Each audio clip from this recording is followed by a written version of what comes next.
Hello बच्चों, let's read the question. The question says, who said that the demand for Indian textile could never reduce since no other nation produce goods of the same quality? Question में हमसे पूछा गया है, हमें बताना है कि कौन है जिसने ये कहा था कि इंडियन टेक्सटाइल की डिमांड कभी भी कम नहीं हो सकती, क्योंकि जितनी इंडियन गुड्स, इंडियन जो टेक्सटाइल है उसकी क्वालिटी या कोई और नेशन जो है उसके बराबर की क्वालिटी की कॉटन जो है या टेक्सटाइल हमारे पास प्रोड्यूस नहीं कर सकता है. Let's read about it. Answer से 1772 Henry पुटोलो, a company official, said that the demand for Indian textile could never reduce since no other nation can produce goods of the same quality.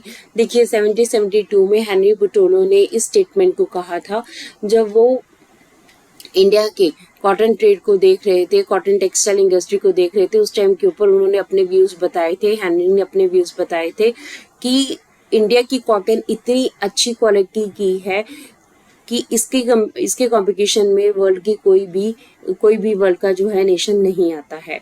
But in the beginning of the 19th century Indian export decline from 33% to 3% because of the British policies.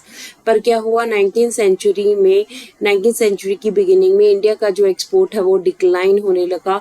33% जो कभी export होता था वो 3% के ऊपर आ गया. किसकी वजह से? ब्रिटिश पॉलिसीज की वजह से. तो इंडियन टेक्सटाइल जो कि वर्ल्ड फेमस थी, अब जो है वो काफ़ी गिरावट के ऊपर जा रही थी इंडिया के एक्सपोर्ट के ऊपर, और इंडियन टेक्सटाइल के ऊपर काफ़ी असर पड़ रहा था.